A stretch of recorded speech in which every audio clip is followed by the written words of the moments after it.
Welcome back to the podcast, the Cruise Dynasty podcast. At it.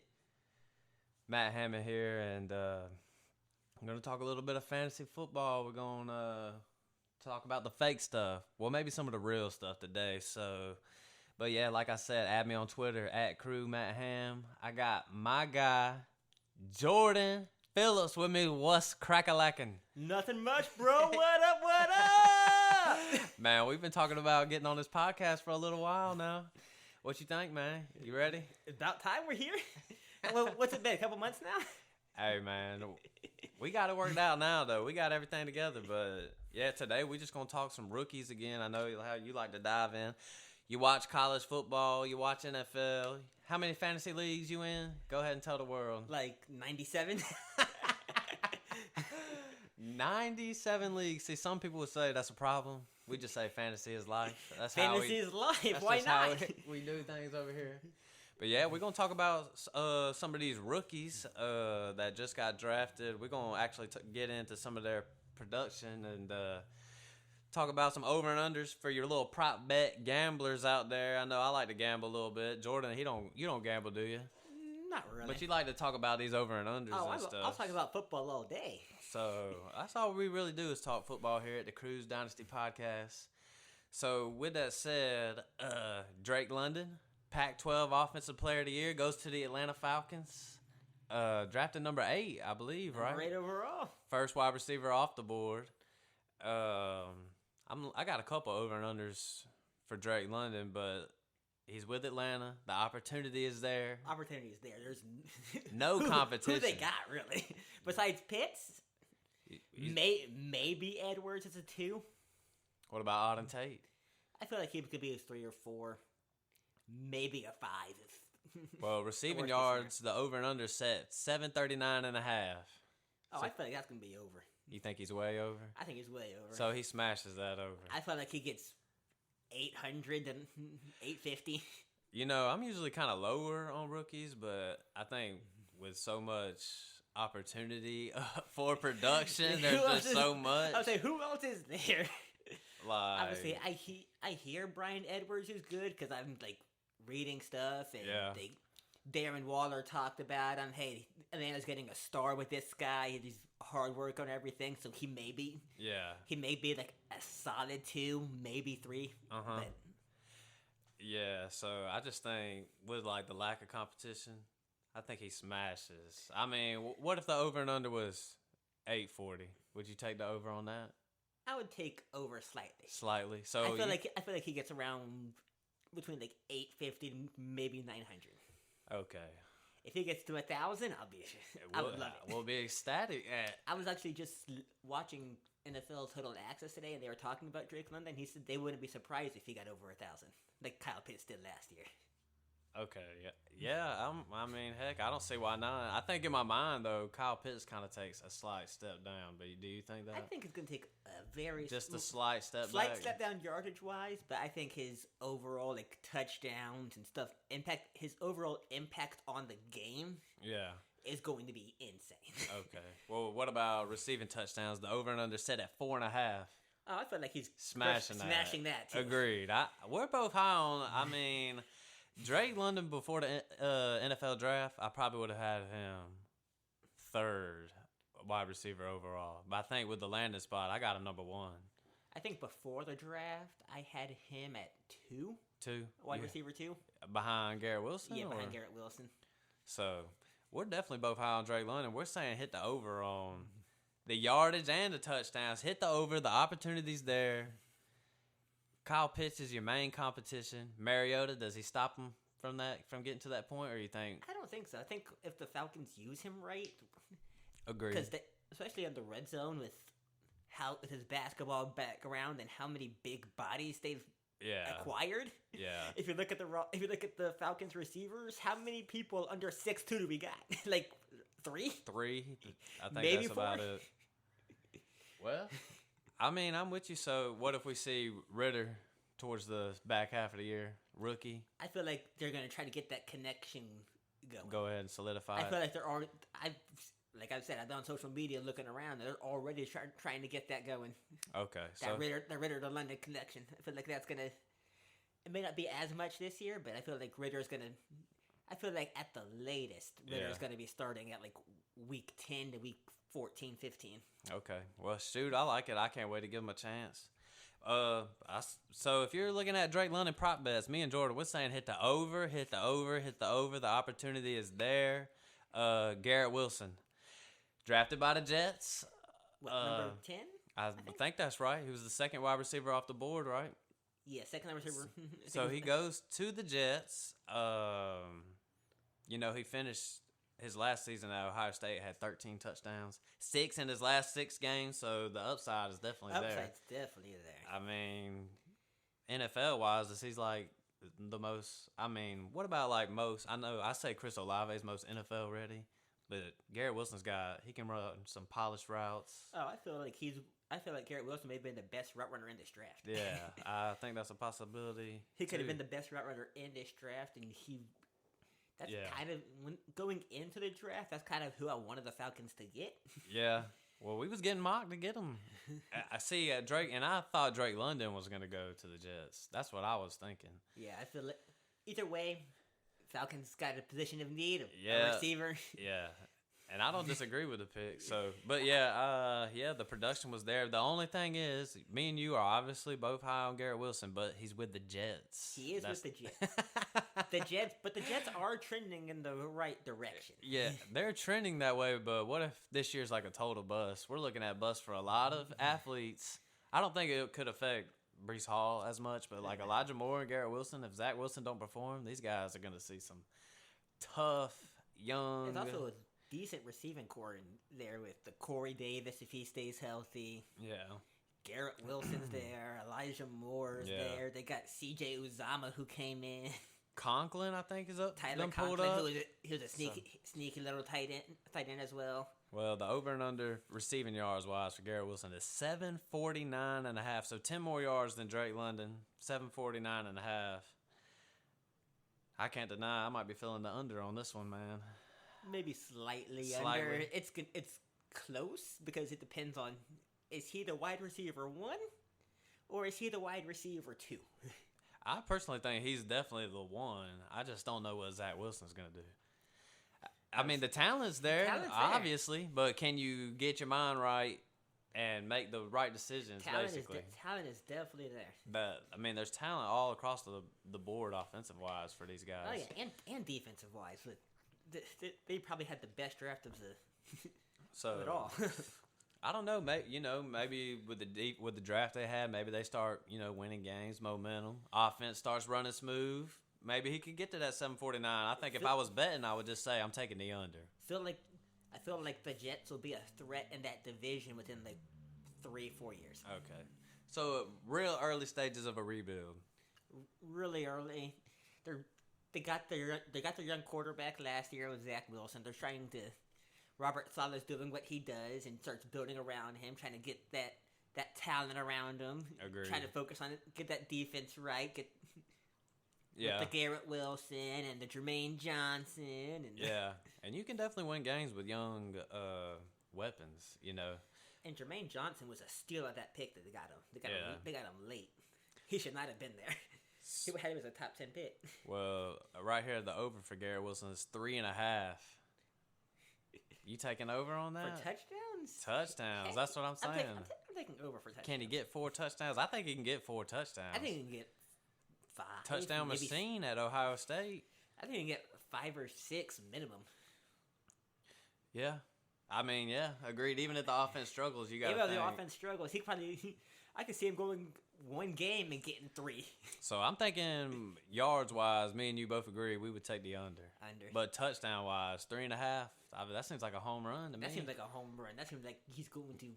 He may get 3 in one game. Even if they have just average success offensively, he can definitely get 3.5.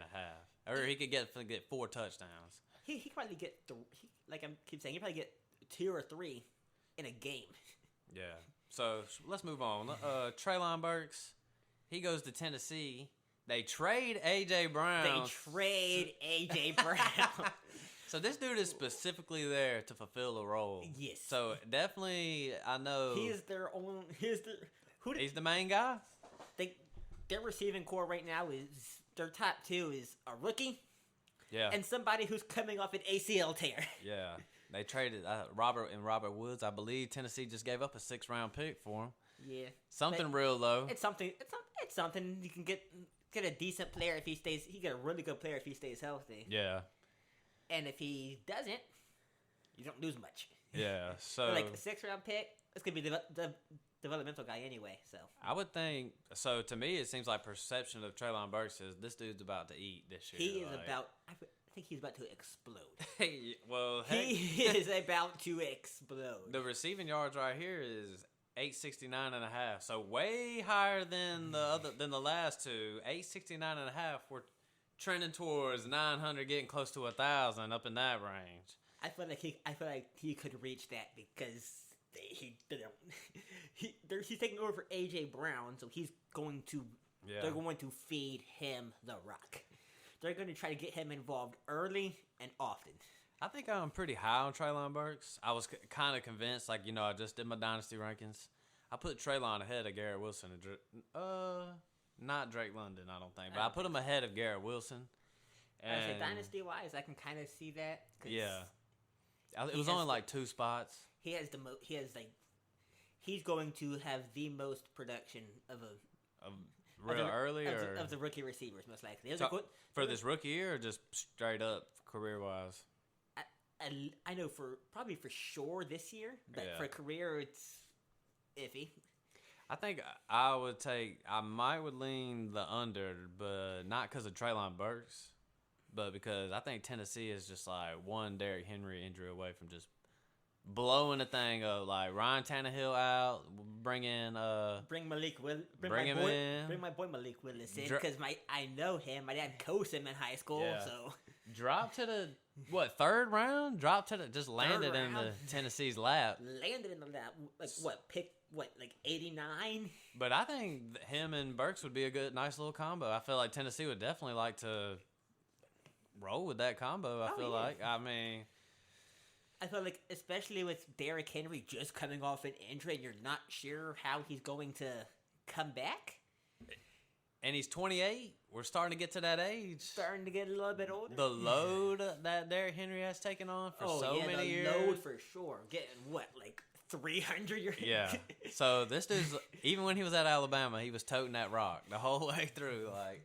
At Bama, he toted the rock for about a year or two. But you remember that SEC championship game? He had 40 carries that game.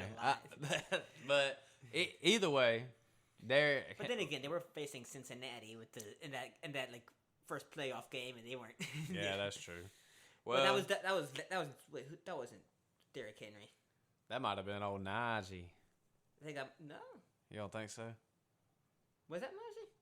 You know they be bringing in these backs and. No, it wasn't Najee because it was just last year. It was last year when they faced Georgia. It was Bama, Cincinnati, and then Georgia, Michigan. Oh yeah. So you talking about Brian Robinson? Yeah, that's who it was, Brian Robinson. I'm like, who is that guy? With Washington? He's with Washington now. But yeah, back to Treylon Burks. 869.5. You taking the over? I think I'll take the under because I feel like he may get there. Yeah, to that point. But with that offense they have, they're really run heavy. Yeah. So receiving touchdowns 5.5. Is he blasting that or is he dropping below? I feel like that's about right. Just about right. So does he get 5 or 6? I think he gets around 5 or 6. Okay. Because once Tennessee gets to the red zone, you know who they're giving it to. They're giving it, yeah. They're giving it to the king. Definitely a run-heavy offense. There's no doubt about that. They're giving it to the king if they get that close. And as they should. So as they should. Who's stopping him? He's 6'4", 250. So for Derrick Henry. These Treylon Burks ones, they're close. I think we're saying, we're both saying under. If we were gambling, putting our money on, we're both saying under on the receiving yards. Taking under. The touchdown is tough though. I think tough. I would take the under on that. 5 point. I could see 5. I could see him landing with 5. I could see slightly over, not much. So that was just a tough one, but maybe 6. 1 7. under, 1 over for that one. Chris Olave, Saints trade up to number 11 to get this man. I think that's right. Something like that. It was something real high. So they traded it up. Just came from Ohio State, stayed an extra year. Produced in a very, very pass heavy with like what? Yes. 2, 3 first. Talent everywhere. Talent Garrett, is just He had Garrett Wilson with him. He had Jamison Williams with him for a bit, for a while, and Agreed. him. And then he had Jackson Smith-Njigba, who's going to be for sure probably top 10 pick next year. Yeah. Probably very high in your rookie drafts. Very high for next year. So, like, Chris Olave was there producing, goes to the Saints, about to play with famous Jameis. To me, NFL, I was thinking he's probably the most NFL ready. That's what I've been saying from the beginning. He's also really darn good. Yeah, he's just good. He's just good. And if He's he was really if he would have came out 2 years ago, he would have went a little. Well, he went high anyways. He went high anyway. So it's like, I wonder how high he would have gone if he came out next year. He probably would have been the first receiver off the board next year. So technically, he's like kind of getting buried behind these guys, but the upside is like. Upside is I think maybe the upside may be a little lower, but the floor is way higher than these other dudes could be bust. Like Drake London plays for the Falcons. I'm a Falcons guy, but he plays for the Falcons. We're Falcons guys, so we know we have our expectations. So Chris Olave seems the least to bust. Like I just don't see him busting. What about you? What do you think about that assessment? I feel like it really depends on how Michael Thomas does, if Jameis stays healthy. Does he? You see success with famous Jameis? He likes to sling it. I feel like he's gonna have success with him because, you know Jameis. He's gonna. Yeah. He's touchdown or nothing, really, pretty much. Yeah, agreed. Throw it 50 yards or throw a pick. Is Jarvis Landry coming in? I think he's signed a 1-year deal. Jarvis Landry's there, so.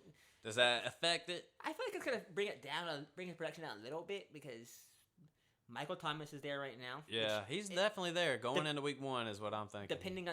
Depending on how healthy Michael Thomas stays, because he's played 3 games in 2 years. Yeah, it's been a while, and he had like complications with the surgery that he was fixing on that foot or ankle or something. Yeah, I think it was foot or knee or something like that. Definitely somebody that I would be staying away from. Jarvis is always a threat. But Chris Olave, the over and under is set for 719 and a half. So can he get to 720 yards? I feel like he can, especially if Michael Thomas gets hurt. But I feel like if everyone stays healthy. You're saying no? I'm saying no. Okay. Because I feel like if everyone stays healthy, he's the wide receiver 2, maybe 3. Agreed. So, yeah, I'm with you on that. I can definitely see him hitting the under. I would definitely put the under on this one. But we both love Chris Olave. There's no doubt about it. Oh, yeah. Touchdown set at 3.5. Can he beat that? I feel like he can beat that. I feel like he can get to maybe 4 or 5 touchdowns. Because, people are going to be focusing on the 2 big ones with Michael Thomas, Jarvis Landry. Yeah. Well, also Kamara may or may not be there, so who knows what's gonna happen with that. Definitely looks like he's facing a 6-game suspension. That's the minimum I'm hearing. I'm hearing 6 games to a year. Man, I hope that Roger Goodell does not be setting these guys out for full years because I do not want that to happen. I don't want it to happen either, but I mean, so all right, so we're saying, with Chris Olave, we're taking the under on the yards, over on touchdowns. Yes. Both in agreement. We've been pretty much in agreement except for one, I think. Except for one. But Jahan Dotson, he goes number 16, I believe, to 16. Washington. Definitely higher than what his draft. Oh yeah, I felt like he was going to be in the mid-20s. Yeah. Like maybe to the Packers or something at 22. I definitely like Jahan Dotson. Washington, they're just kind of like. They're just a franchise that's not buttoned up. Like I do not like the way. I think Dan Snyder is still under investigation. Yeah, like that's what I'm saying. Like Washington is just, it's one of those organizations that aren't buttoned up. Terry McLaurin's in contract disputes with them as we speak. Oh yeah, they're on complete opposite sides. Complete opposite sides. Terry McLaurin wants a lot of money. and the franchise doesn't want to give him any of it. Just a little side note. So he is sitting out right now. Jahan Dotson, lowest yardage total among first round wide receivers this year. So he had the lowest. I kind of see him as a PPR guy. Like, he'll probably get a lot of grabs, but he's playing with Wentz. I feel like with Wentz, he'll be decent with PPR. Yeah. Because I think if I remember right, he's more of that possession guy. Get him on that slants or the 10-yard in route, stuff like that. Get him short to intermediate throws. So, which Wentz likes. Wentz needs those types of throws because if he has to make, he's just so inconsistent. If Wentz has to make deep throws, it's gonna be a pick 50% of the time. Yeah. So we got Wentz and Terry McLaurin may or may not be there. Well, let's just put it like this: the over and under is set at 709 yards, 709 and a half. So can he get to 710? I think if Terry McLaurin's gone, I think he does. I think if Scary Terry is gone, I think he does. My gut feeling is they'll pay him. Who else is on? I would trade him though. Would you trade him? I would trade all these wide receivers like that. I feel like and get as much draft capital, especially Washington. I would definitely trade Dotson. You would trade Dotson? I would probably trade Jahan Dotson because who knows how he's going to be, especially with Washington. Unless if Scary Terry is sitting out a year, which I'm hearing. Is he saying he's going to do I'm hearing that? he may do it. I'm hearing he may not play a snap this year. I'm just going to be honest. We definitely think Terry's playing at some point, don't you think? Oh, I think they'll pay him. They'll have to. They have to. He's one of the best young receivers in the game right now. He just needs a better quarterback situation. Washington just needs to go get them a young potential franchise quarterback. They got a guy in the third, fourth round. Who they get? I think did they get Sam Howell? I think they got Sam Howell. Oh wait, yeah, they did get Sam Howell. Well, are you big on that? I'm not really that big on that. I'm an ACC guy. I've watched him play a bunch. I'm not too big on it, but Sam Howell has shown that he can at least carry a team to victory a little bit. Because last year, after he lost all his weapons all went to the NFL. With Michael Carter, Javonte Williams, De'Ami Brown. Once they left, sure, he struggled because he didn't have his weapons, but true. He's still a little bit mobile. He can move around a little bit. Could he be better than Wentz? He could be better than Wentz. So, he'll be breathing down Wentz's neck. So this year, 709 yards. Would you take the over or the under on that for Jahan Dotson? 709 and a half. I feel like I would take the over, barely take the over because I don't know anyone else on that on the receiving of that team. Besides that tight end. They got Logan Thomas. They got Logan Thomas. Then Scary Terry. Antonio Gibson, yeah. Brian Robinson. I don't know, man. I'm just kind of staying away from that backfield now. I don't really want no parts of Antonio Gibson. I'm just being honest. I'm okay with Antonio Gibson. If he's on my team, he's more of a flex guy. Yeah, want him lower. Yeah, exactly. Touchdowns for Jahan Dotson, 4.5. I would take the under on both of these, is my opinion. Washington, I don't want to bet on Washington. I don't want to. Possible number 2 receiver. Washington rookie. is a bad team to bet on. Yeah, like I don't want to be putting my faith into those I don't know anybody on that team. I gotta look up their roster just to figure out who's there. That's what I'm saying. So let's just move on from. Let's just switch it over. Let's just talk about the top running back. Let's talk Breece Hall. Also, he goes to the Jets. Jets had a draft. Yeah, Jets had a good draft. Jets had a great draft. Went out there, got some weapons. The over and under here is rushing yards, 830 and a half. I feel like I'm taking the under. I'm taking the under for this year. They're going to try to throw him the ball a lot. He's going to get a lot of receptions his rookie year, I'm thinking. Oh, yeah. Swinging it out, dumping it down. And I feel like him and Michael Carter are going to get a bigger split than you think. You think it's going to be a bigger split? It's going to be 60-40, 40-50-50, something like that. Carter definitely produced last year. There's no doubt about it. He definitely produced. So you can't just take him off the field. You gotta at least maybe do a 2-back set, so you don't know who's gonna get the ball. Hey, I agree. I'm all for 2 running back sets. I'm saying the Packers are gonna do that a lot this year. So I can see the Packers doing maybe 3 because they got a couple good backs there. Yeah, so they're definitely gonna be switching up their offense, but especially with Kyron Hill, because Kyron Hill's a slept-on running back with the Packers. I know the Jets though. Don't they got a little San Francisco lineage in there? Robert Saleh, he came right from San Francisco. I'm thinking Breece Hall is definitely going to get a little. I would have definitely taken him with the 101 and rookie drafts, regardless. Even with Drake, I think Drake London may have been the only one I could have competed with. But I usually take Drake London 101 because I like him a little. I feel like he's going to have a better impact. Yeah. But Breece Hall, his career is going to probably be so much better. Yeah, that's what I'm saying. So at 830, I'm taking the under on that. Yeah, I'm taking under as well for that.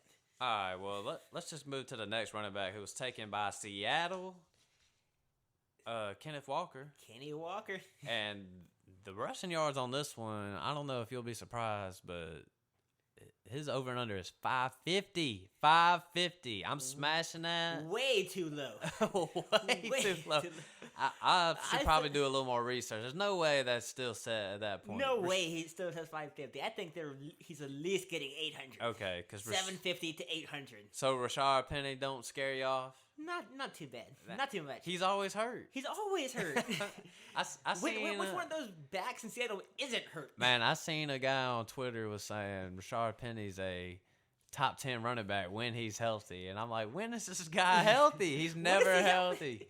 He's like, draft him late in the draft and thank me later. I'm like, whatever, man. Draft him like what? Like round 15? Man, it was something real low. I was like, round 15, round 20? Basically, Rashard Penny had like a stretch last 6 games of the year where he just went bazonkers. Oh, yeah, that happens with running backs because once it starts getting a little bit colder outside, they start running the ball a little bit more, and when it's colder outside, you don't want to hit them. Those little thumps that those running backs give you, they hurt a little bit more. So those first couple quarters, you're like, okay, let me hit. Those last couple quarters are like, let me think about this for a second. Do I want to get hit and beat up, or do I want to? So I think at the beginning of the year, Rashard Penny probably starts at the beginning. I feel like he was opening up as the starter. I think we can both agree on that. Oh yeah, but by week 5 he's going to be hurt? He'll be hurt, yeah. And 550 yards. Pete Carroll, they're running the rock. They're running the football. That's all they do. They're going to run the ball. I'm taking Kenneth Walker. I kind of like it. I wish I had him on my team when I think about it. They haven't had a true running back since Lynch? Yeah. Well, I mean, they took Chris Carson late in like 6th or 7th round, but he was pretty good for a little while. He was good for a while, and now he may never play again.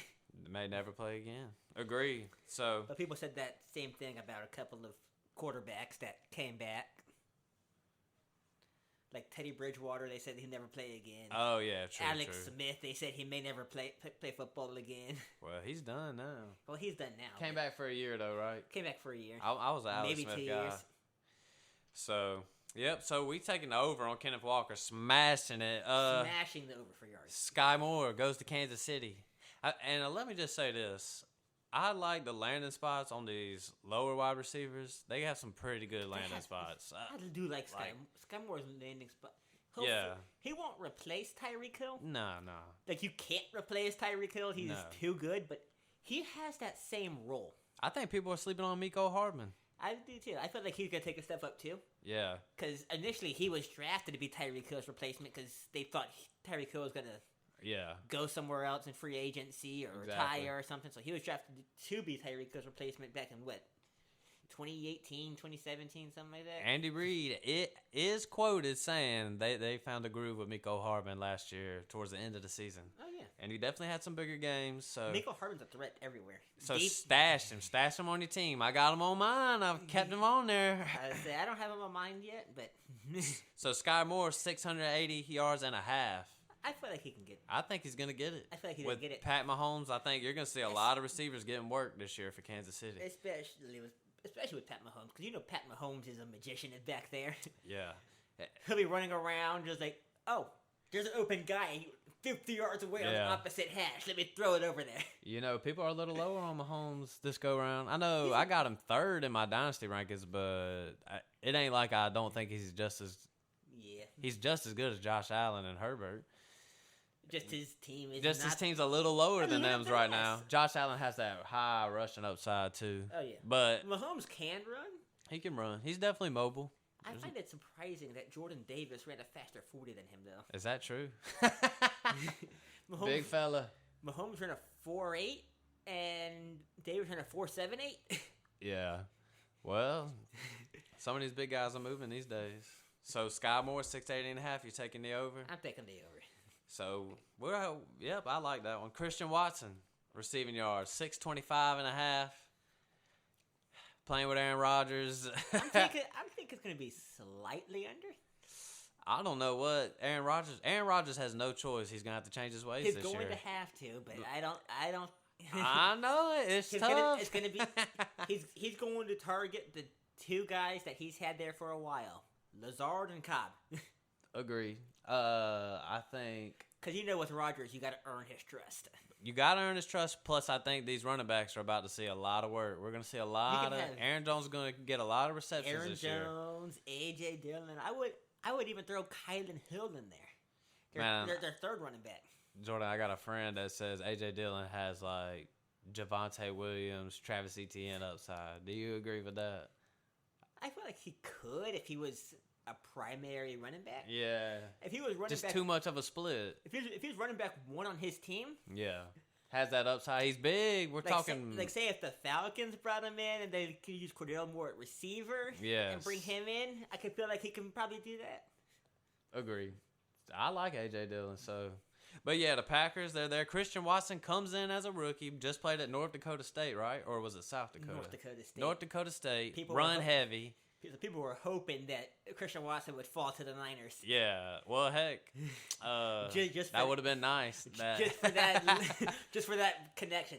I played with you. I know you. Let's go. Allegedly, at the Senior Bowl, Christian Watson was dominating at the Senior Bowl. So I feel like he's MVS with slightly better hands. Yeah. Well, I mean, I think the upside is definitely there. Just rookie year, 625. If I'm betting, him and Rodgers ain't gonna get it going his rookie year. I don't think so. If they did, I'd be shocked. I would like it. I wouldn't be too shocked, but I'd be like, whoa, okay. Aaron Rodgers would be definitely switching his. He definitely be changing his ways a little bit. All right, well, heck, I think I'm just saying under on Christian Watson. What you think? Yeah, I'm thinking under. All right, well, these last two are just more, these are kind of over and unders I made up for the last two. Like Jameson Williams, is he playing more than 8.5 games? Is he going to play 9 games next year? Or are we looking at like a red shirt type of year? Just got injured in the national championship? I feel like he's playing. Think he's playing? I feel like he's playing. If you're the Lions, are you letting him play?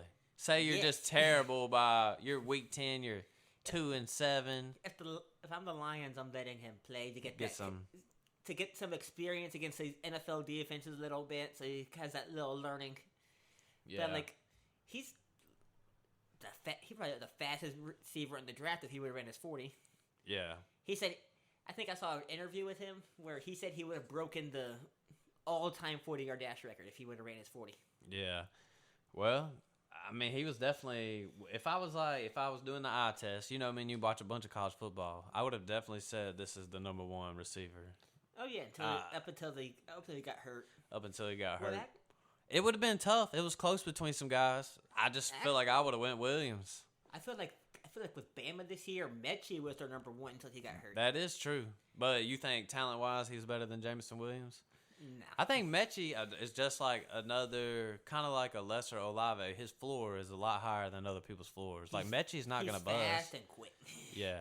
So, Mechie's definitely not going to bust, I don't think. I find it funny that Mechie and Williams both got hurt on the exact same play. Yeah. On the exact same part of the field.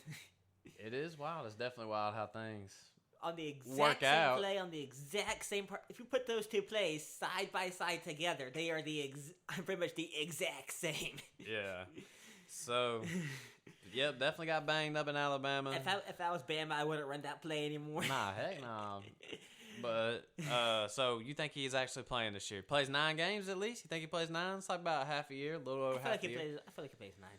Well, let's just move on. We ain't really talked quarterbacks because the quarterbacks class was not very good this year. It was weak. It was so weak. So for your super flex teams, there was maybe one that you felt comfortable getting, and that is Kenny Pickett. And that's really mainly because he was drafted in the first round, so he has that capital. He's going to start at least sometime this season. He's definitely starting. Unless Trubisky, Trubisky, well, not even Trubisky. Yeah, Trubisky has to blow it out the water. He's just going to have to really go out. And we and you were just talking about it. We think he could be solid. He could be. He has stable franchise. He has a stable franchise with weapons. Mike Tomlin hasn't had a losing season in his career. Yeah. One of the best coaches in the league. They're buttoned up. He has great weapons around him. The O-line's a little suspect right now. But a little bit. A little bit. But they got Najee Harris, who's a really good running back. Chase Claypool, who's a decent receiver. Deontay Johnson, who's a pretty good receiver. A top 10, if you probably top 12. Something like that. George Pickens, who I'm pretty high on. Of course you high on a Bulldog, man. Oh. But yeah. I've seen the man. I like that for George Pickens, too. Nice I actually got to meet George Pickens. Yeah? I was at the national championship game, staying in the hotel, and I was going down to get something to eat. He was right there at the elevator. Dang. Well, I say, too bad the folks can't see it, but I got a picture on my phone of me and George Pickens. So you're just saying that's why you high on him. You got a picture with the guy. I met the guy. If he was healthy, and he actually played those 2 years that he got hurt. Yeah. Wide receiver 1. Well, he did play. He did have a good campaign with JT Daniels with that little run. I feel like if he didn't get hurt his sophomore junior year, and he actually stayed healthy, wide receiver 1. Wide receiver 1, hands down. Well, when do you think? What about Kenny Pickett starting by what week? Over and a half, I said was 4.5. After 4 weeks, is he starting? Or does Trubisky hold him off? I think Trubisky holds him off till about week 6, week 7. Any chance Pickett starts opening day? I've heard it being a possibility. But coaches say that just to saying that, yeah. Because I was watching it, I think right after the draft, I was watching NFL Good Morning Football. Yeah. And they were talking to Mike Tomlin, and do you see this guy starting week 1? He's like, he has the potential to start week 1. Yeah. He can if you. He's old, he's like 25, something like that. He is. Yeah, he's older. He really only had 1 good year. Yeah, that is true. Yeah. So, playing in the same stadium, though, that he played his college. It's right across the street. Shoot, they in the same building. I know they're practice. Yeah. But they're like right across the street from each other. So it's same weather. Well, so you know you can handle that weather. But so we thinking he's starting early or later? What do you think? I feel like depending on how Trubisky does, I think week 6 at the earliest. Week 5, week 6 at the earliest. Well, with that said, does he have success? Small hands. Does he have some success with the Pittsburgh? I can see a nice amount. I ain't like the highest on him. I'm not the highest on him. If they beef up that offensive line a little bit better to give him a little bit more protection so he's not getting hit from behind and stuff like that. Yeah. Sure.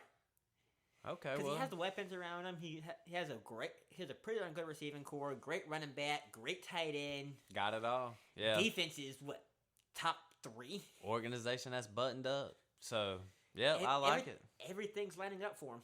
Well, shoot, that about sums up these rookies. We gonna, Jordan will definitely be on the show. We gonna definitely have a bunch more episodes. You're gonna be hearing his voice more often. But that about sums it up with these rookies. Add me on Twitter, @CrewMattHamm. Tell me where I'm wrong. Tell me what I'm right. Hate on me. Jordan, where can we find you at, man? My Twitter? Yeah. @Jordan05182000. I know it's long, but hey, add him on Twitter. Get at him. Talk some football, man. All this dude does is talk football. Talk football. And that's all we do here at the Crew. We talking football. So talk football is all I do. So add the podcast, subscribe, get the word out. 5-star review. Do it. Get the word out. Get the word out. This is what we do. Send it to your friends, your family, your coworkers. Send it out. Exactly. Put it on your social media. Send it out there. Hit that share. Yep. Let it go. Let it go. Put it in your fantasy leagues. Put it everywhere. Put it everywhere. So yeah, put it out. But with that said, yeah, add the podcast. Check out the other podcast for the Cruise Podcast Company, Poor Man's Politics. It's out. It's out. It's already making waves and offending people. So politics always offends people. Always, man. So you can hit up. You can't have politics. You can't really talk politics without somebody getting it. Exactly. So check P. Miller out and Jordan Harris with that one. So that about wraps it up. We out. We out.